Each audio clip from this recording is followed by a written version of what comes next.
Right, hi, welcome back.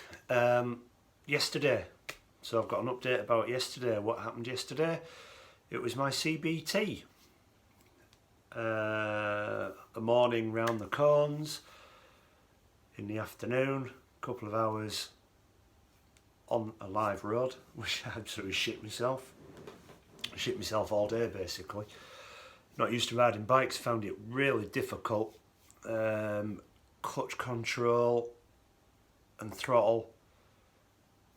That's tough, man. It's tough. Experienced riders really know what they're doing with that sort of stuff. I thought it was going to be like a car,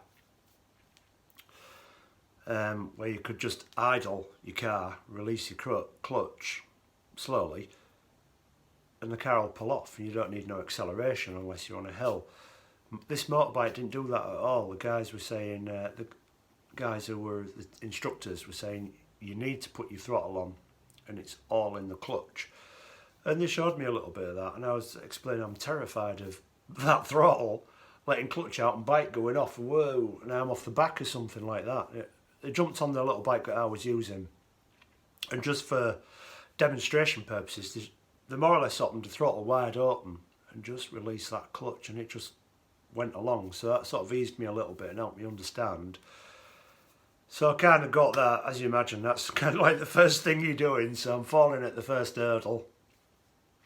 A little bit of it is just pushing your bike around, getting a bit of that clutch and throttle control, going around in a circle, going around in the other way, going in and out of corns, getting your turning circle, doing U-turns, figure of eights, which for me I found quite tough, getting that throttle and clutch control, just getting it into my brain.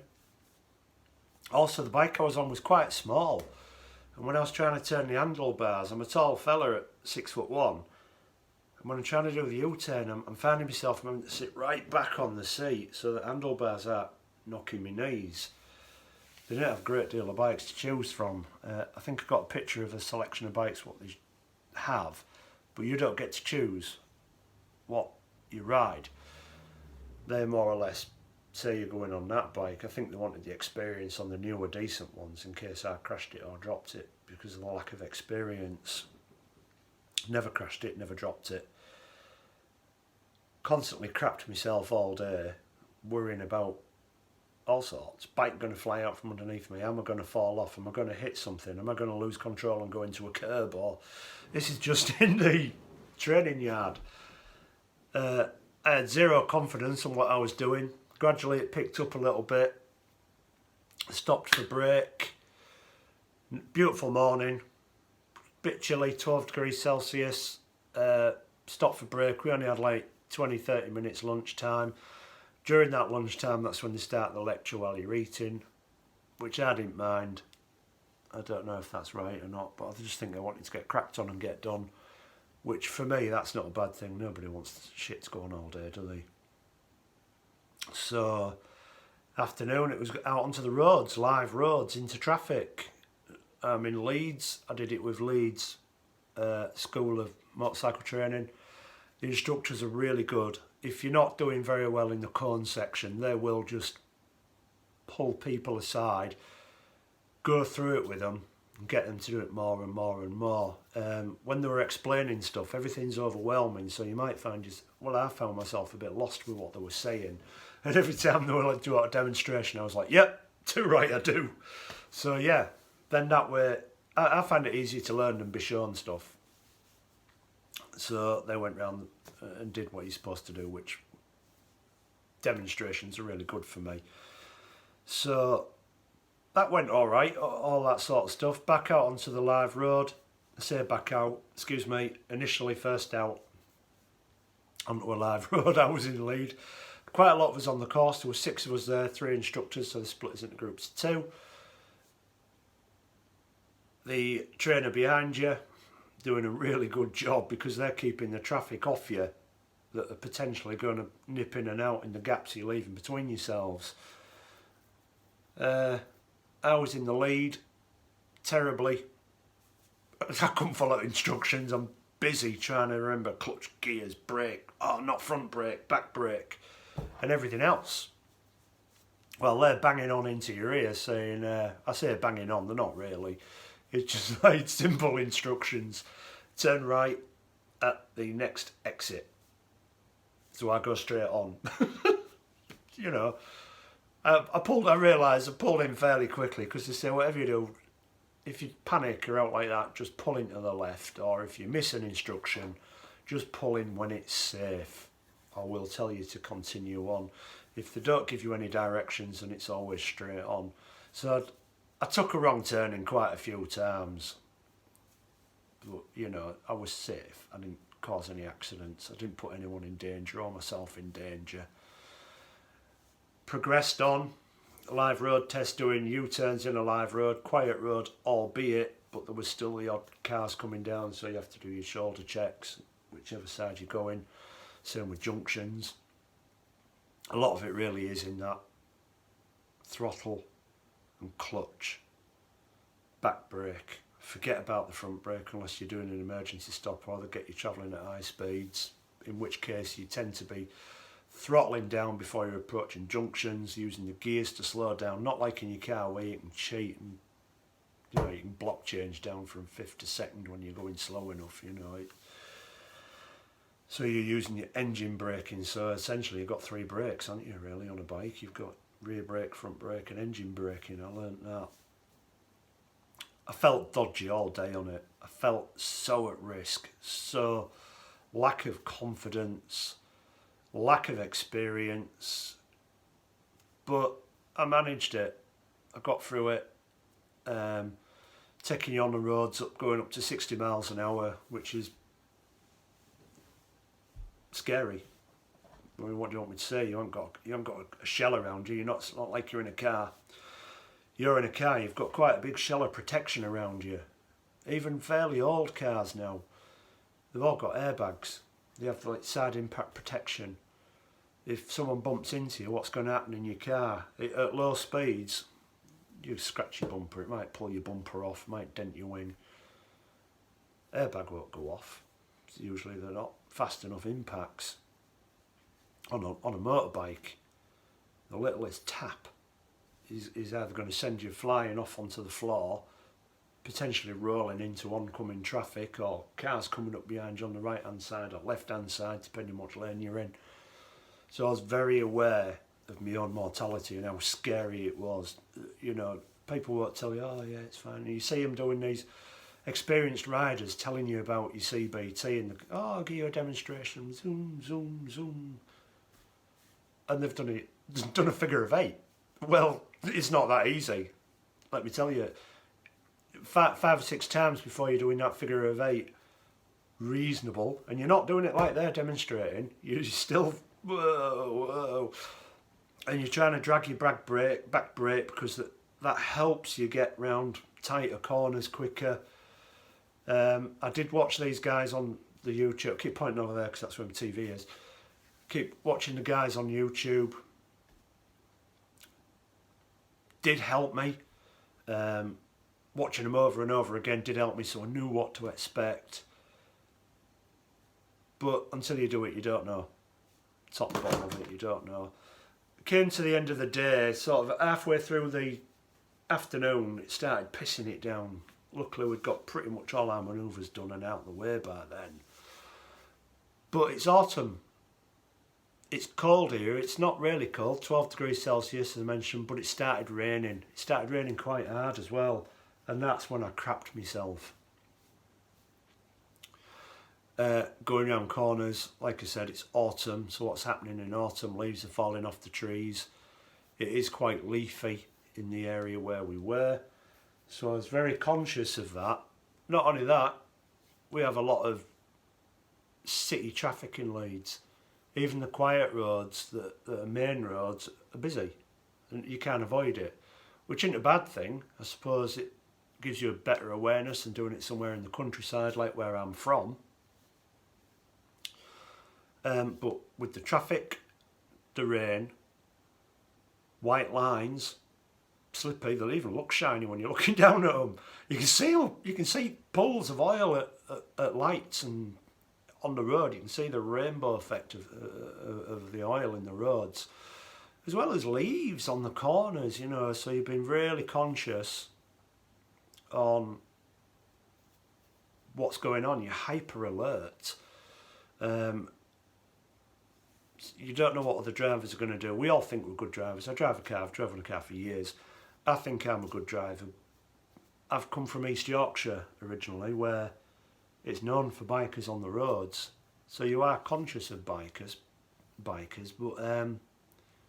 you can drive a couple of minutes without looking. You boom, bike gone past. So you've got to be careful on what's going on around you. Cars are idiots. I mean, I've done idiot stuff. Unintentionally, it's not like I've been a deliberate idiot, but a few minutes later you think, oh shit, I probably shouldn't have done that. Oh God, that was my fault. No matter how careful you are, you make mistakes. Make a mistake on a bike, it's not getting knocked, it's not getting a scratch in your bumper, it's not pulling your bumper off, it's causing you an injury. And if it's at speed, it is causing you to call an ambulance potentially. I'm very conscious of all that. Also in my job, I've spent 6 years working in A&E, so I know what the results of these accidents are. So yeah, very conscious of my mortality. Anyway, back to my CBT. I got done.